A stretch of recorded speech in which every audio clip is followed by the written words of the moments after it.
The following is a conversation with Elon Musk, part 2, the second time we spoke on the podcast, with parallels, if not in quality, then in outfit, to the objectively speaking greatest sequel of all time, Godfather Part 2. As many people know, Elon Musk is a leader of Tesla, SpaceX, Neuralink, and the Boring Company.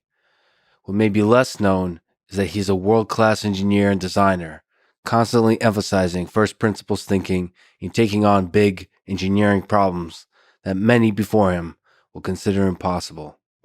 As scientists and engineers, most of us don't question the way things are done. We simply follow the momentum of the crowd. But revolutionary ideas that change the world on the small and large scales happen when you return to the fundamentals and ask, is there a better way? This conversation focuses on the incredible engineering and innovation done in brain-computer interfaces at Neuralink. This work promises to help treat neurobiological diseases, to help us further understand the connection between the individual neuron to the high-level function of the human brain, and, finally, to one day expand the capacity of the brain through two-way communication with computational devices, the internet, and artificial intelligence systems. This is the Artificial Intelligence Podcast. If you enjoy it, subscribe on YouTube, Apple Podcasts, Spotify, support it on Patreon, or simply connect with me on Twitter at Lex Friedman, spelled Fridman. And now, as an anonymous YouTube commenter referred to our previous conversation as the, quote, historical first video of two robots conversing without supervision, here's the second conversation with Elon Musk. Let's start with an easy question about consciousness. In your view, is consciousness something that's unique to humans, or is it something that permeates all matter, almost like a fundamental force of physics? I don't think consciousness permeates all matter. Panpsychists believe that. Yeah. There's a philosophical... How would you tell? That's true. That's a good point. I believe in the scientific method. I don't blow your mind or anything, but the scientific method is like, if you cannot test the hypothesis, then you cannot reach a meaningful conclusion that it is true. Do you think understanding consciousness is within the reach of science, of the scientific method? We can dramatically improve our understanding of consciousness. I would be hard-pressed to say that we understand anything with complete accuracy, but can we dramatically improve our understanding of consciousness? I believe the answer is yes. Does an AI system, in your view, have to have consciousness in order to achieve human level or superhuman level intelligence? Does it need to have some of these human qualities like consciousness, maybe a body, maybe a fear of mortality, capacity to love, those kinds of silly human things? It's different. There's the scientific method, which I very much believe in, where something is true to the degree that it is testably so. And otherwise, you're really just talking about, preferences or, untestable beliefs or that kind of thing. So it ends up being somewhat of a semantic question where we are conflating a lot of things with the word intelligence. If we parse them out and say, are we headed towards a future where an AI will be able to outthink us in every way? Then the answer is unequivocally yes. In order for an AI system that needs to outthink us in every way, it also needs to have a capacity to have consciousness, self-awareness, and understanding. It will be self-aware, yes. That's different from consciousness. I mean, to me, in terms of what consciousness feels like, it feels like consciousness is in a different dimension. But this could be just an illusion. If you damage your brain in some way physically, you damage your consciousness, which implies that consciousness is a physical phenomenon, in my view. The thing is that I think are really quite likely is that digital intelligence will be able to outthink us in every way, and it will certainly be able to simulate what we consider consciousness. So to a degree that you would not be able to tell the difference. And from the aspect of the scientific method, it might as well be consciousness if we can simulate it perfectly. If you can't tell the difference, and this is sort of the Turing test, but think of a more sort of advanced version of the Turing test. If you're talking to a digital superintelligence and can't tell if that is a computer or a human, like let's say you're just having a conversation over a phone or a video conference or something where you think you're talking looks like a person, makes all of the right inflections and movements and all the small subtleties that constitute a human, and talks like a human, makes mistakes like a human, like at that, and you literally just can't tell, are you video conferencing with a person or an AI? Might as well be human.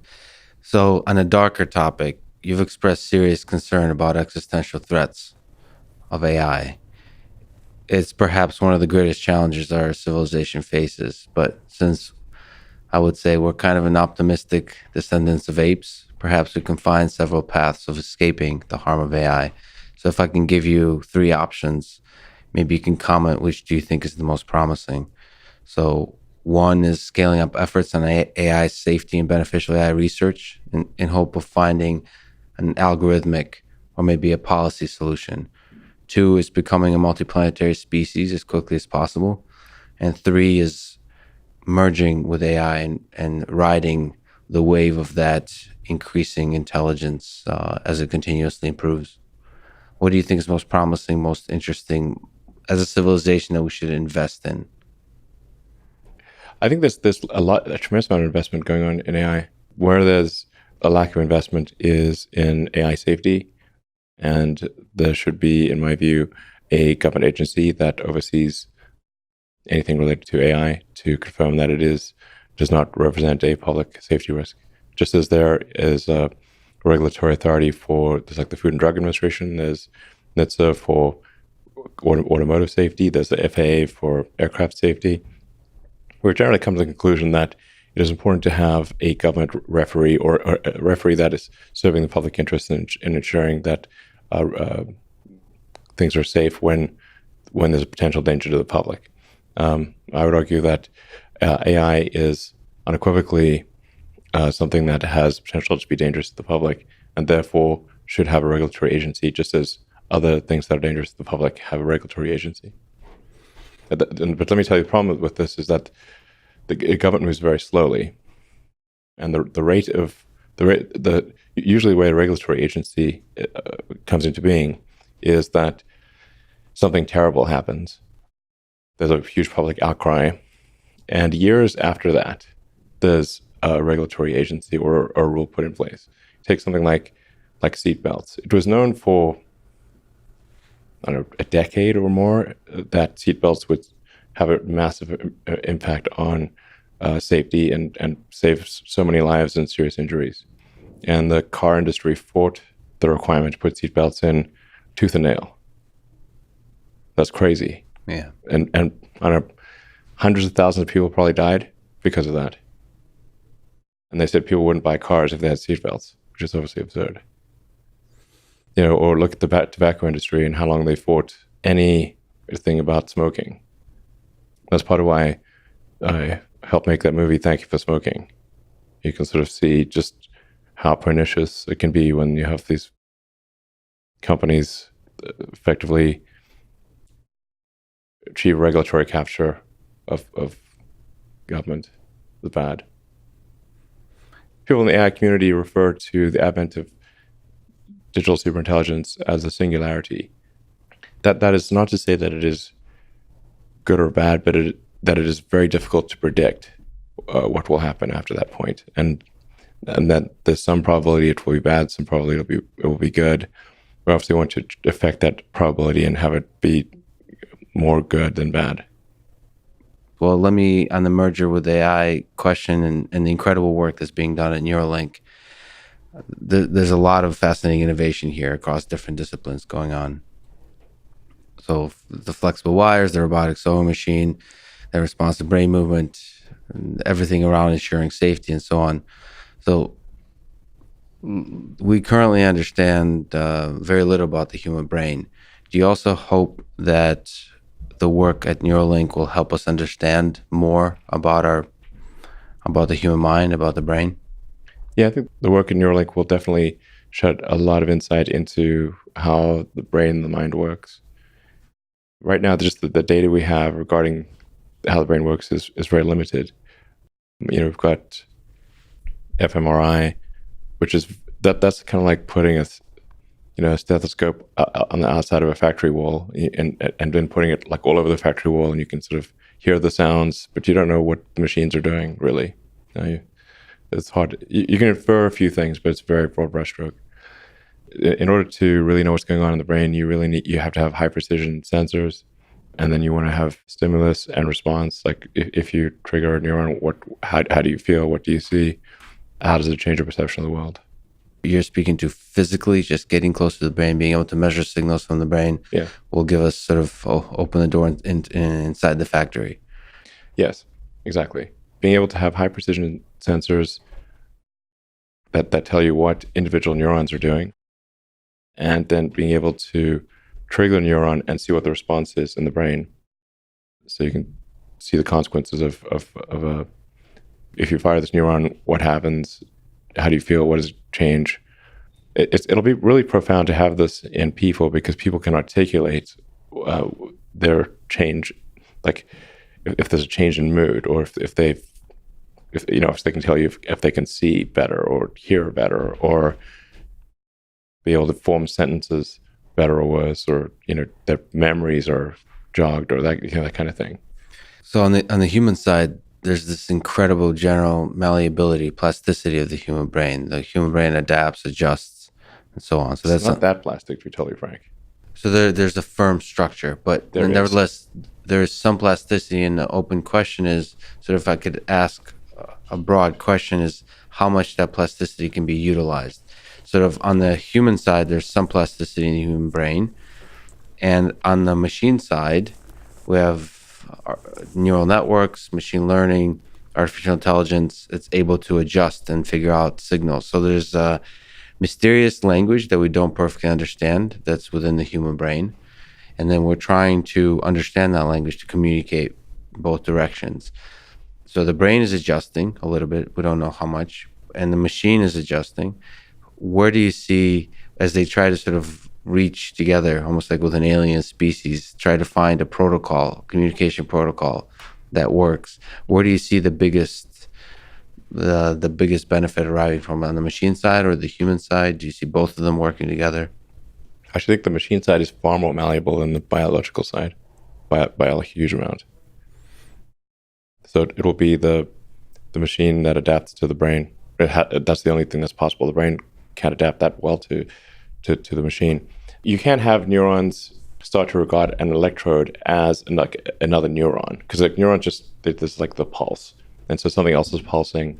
So there is that elasticity in the interface, which we believe is something that can happen, but the vast majority of the malleability will have to be on the machine side. But it's interesting when you look at that synaptic plasticity at the interface side, there might be like an emergent plasticity, because it's it's not like in the brain, it's a whole nother extension of the brain. We might have to redefine what it means to be malleable for the brain. So maybe the brain is able to adjust to external interfaces. There will be some adjustment to the brain, because there's going to be something reading and simulating the brain, and so it will adjust to that thing. But the vast majority of the adjustment will be on the machine side. It has to be that, otherwise it will not work. Ultimately, like we currently operate on two layers. We have sort of a limbic, like primitive brain layer, which is where all of our kind of impulses are coming from. It's sort of like we've got like a monkey brain with a computer stuck on it. That's the human brain, and a lot of our impulses and everything are driven by the monkey brain. And the computer, the cortex, is constantly trying to make the monkey brain happy. It's not the cortex that's steering the monkey brain. It's the monkey brain steering the cortex. But the cortex is the part that tells the story of the whole thing. So we convince ourselves it's more interesting than just the monkey brain. cortex is like what we call like human intelligence. So it's like that's like the advanced computer relative to other creatures. Other creatures do not have either. Really, they don't have the computer, or they have a very weak computer relative to humans. But it's this. It's like it sort of seems like surely the really smart thing should control the dumb thing, but actually the dumb thing controls the smart thing. So do you think some of the same kind of machine learning methods, or whether that's natural language processing applications, are going to be applied for the communication between the machine and the brain to learn how to do certain things like movement of the body, how to process visual stimuli, and so on? Do you see the value of using machine learning to understand the language of the two-way communication with the brain? Sure. Yeah, absolutely. I mean, we're a neural net, and that, AI is basically neural net. So it's like digital neural net will interface with biological neural net, and hopefully bring us along for the ride. But the vast majority of our intelligence will be digital. This is think of like the difference in intelligence between the cortex and your limbic system is gigantic. Your limbic system really has no comprehension of what the hell the cortex is doing. It's just literally hungry, or tired or angry.